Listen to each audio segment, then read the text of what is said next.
In the late 1960s and early 70s, Britain lost about a third of its railway network. This meant that many small towns and villages were left without a railway station or in fact any form of public transport. In the Wakefield area there were no fewer than 8 closures, and although some of the tracks were preserved and are still in use today, others were lost forever. Dr. Richard Beechin was responsible for most of the closures, but even before he began to wield his axe, branch lines were beginning to close. This is Alverthorpe Station in 1904. It closed in 1954. Ossett Station opened in 1889 and survived for 75 years. It was a very busy station which was used frequently by the public, as well as having a large goods yard for the movement of freight. In the distance you can see Station Road Bridge, which crosses over the track. This is the bridge today, but a quick look over the wall bears no evidence that there was once a railway line and a thriving railway station below. Flushdyke Station was nearby, and this closed in 1941. Many years previous, Chickenley had its own station too. This closed way back in 1911. A station at Horbury opened in 1840 and remained open for 122 years. Possibly one of Beechin's early casualties, it closed in 1962. The main line is still used, but the platforms and buildings have since been demolished. A little further south, the villages of Crofton, Walton and Criggleston also had their own stations. Here's a picture of Criggleston Station before it became another casualty of Beechin's axe. It closed in 1965. This is how it looks today. Trains still pass here frequently, running between Leeds and Sheffield. Lofthouse, Outwood and Renthorpe Old Station closed in 1960 and was replaced by a new station in 1988.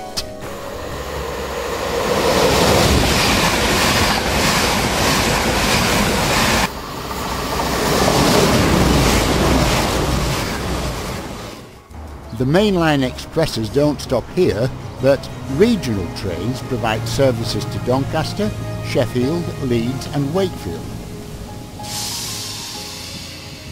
Here is the Northern Rail service from Leeds to Doncaster. A similar station at Sandal and Adbridge, also on the main Leeds to London line, was opened in 1987. This has been a great success and has proved to be very popular with commuters who can park their cars for free and take a leisurely train journey into Leeds.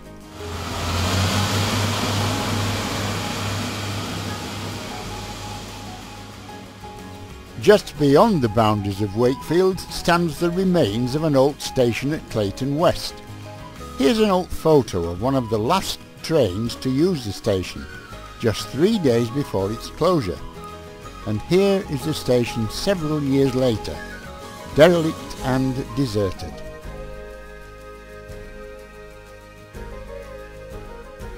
I'm standing on the remains of the old platform, and the only building that still stands today is just behind me. It used to be the gents' toilet. But this isn't the end of the story, because in the late 1980s the old railway tracks were lifted and were replaced with a new 15-inch narrow gauge line.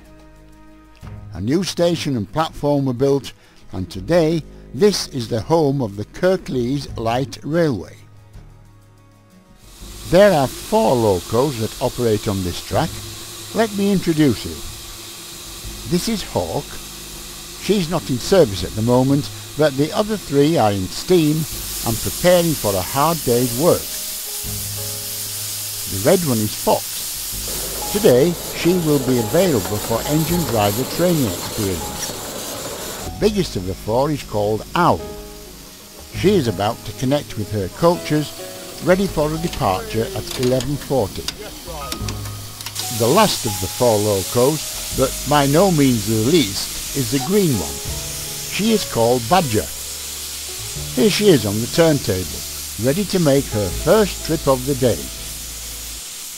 The journey starts here at Clayton West. The first station is Cuckoo's Nest. The track then passes through Blacker Woods and onto the next station at Skelmanthorpe.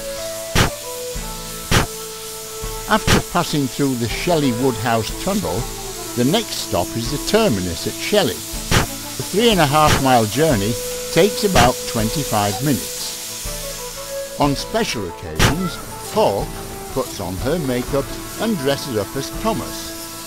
He is then joined by his friends Percy, Toby, Mavis and the troublesome Truck. Fox and Owl, who don't want to miss out on the occasion, put on their makeup and they join in the fun too.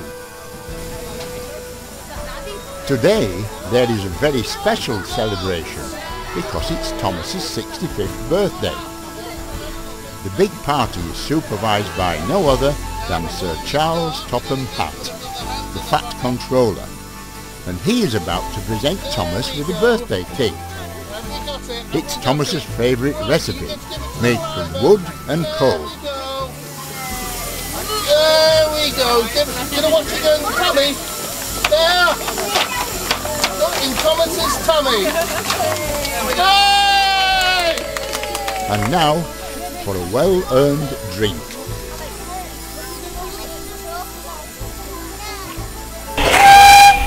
Percy is just about to start his journey to Shelley. So let's join him and very briefly take a look at some of the scenery on the way.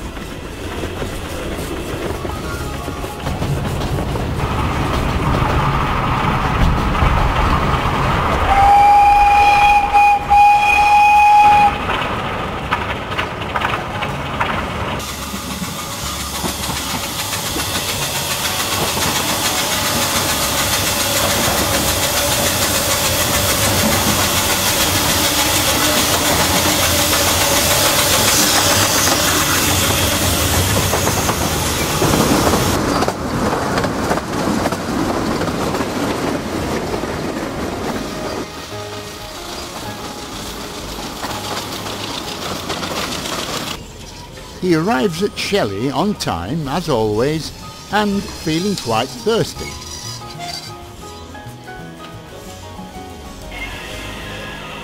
Now he has to be turned around, ready to make the return journey.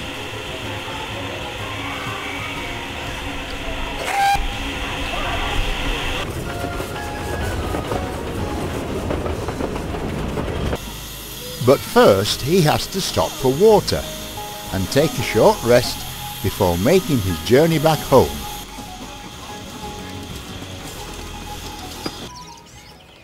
The founder of the Kirklees Light Railway was a gentleman by the name of Brian Taylor.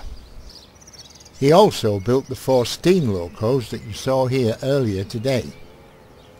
Brian very sadly passed away in 2009, and a memorial in his memory has been erected on the platform at Clayton West. It simply reads, "In memory of Brian Taylor, 1937 to 2009, engineer, yachtsman and founder of KLR." Although Brian is no longer with us, his railway has survived. It provides a great day out for the kids and for steam enthusiasts alike. Long may it continue.